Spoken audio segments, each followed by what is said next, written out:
It's a 17th session of national income, and in this session I am going to discuss about the uses of national income.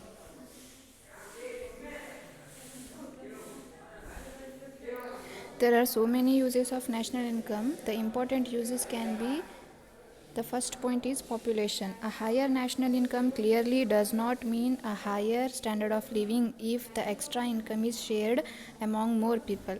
The standard of living depends on the average real income per head or per capita, that is, real national income divided by the population. The next point is composition of output.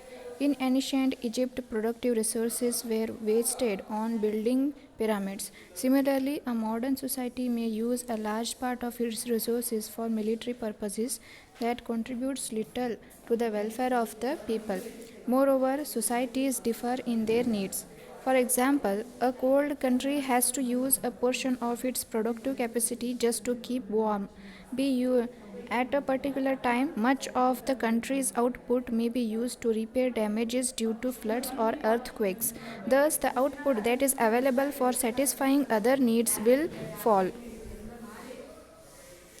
The next point is distribution of income. The wealth of a country may belong to only a small number of very rich people, and so a high national income can conceal widespread poverty. Living standard with a society depends partially on how wealth and income are shared among the people. Next point, different national currencies.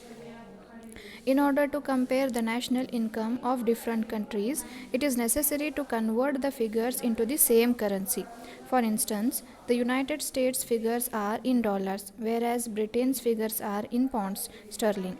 To compare them, we must either change the former into pounds or the latter into dollars. This is done by using the exchange rate at which pounds can be changed into dollars.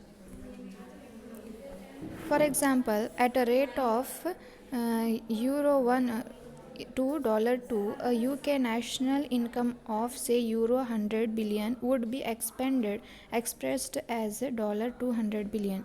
If the USA national income is then dollar 400 billion, it would be taken as double that of the UK. But this assumes that euro 1 can actually buy the same amount of goods in Britain as it could if changed into dollar 2 and spent in the United States. However, in reality, currency exchange rates are rarely such an accurate fluctuation of prices.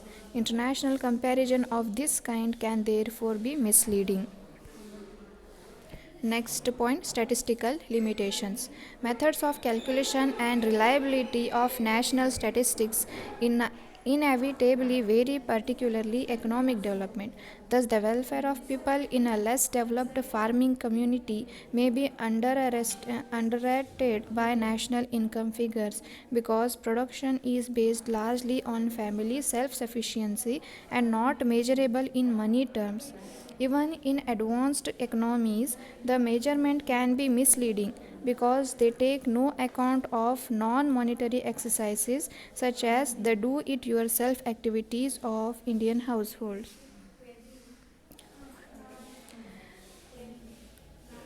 So, this is referred with the books called Indian Economics written by K.D. Baswa and Indian Economy by R.Y.K. and some internet sources have also been used for the reference. Thank you.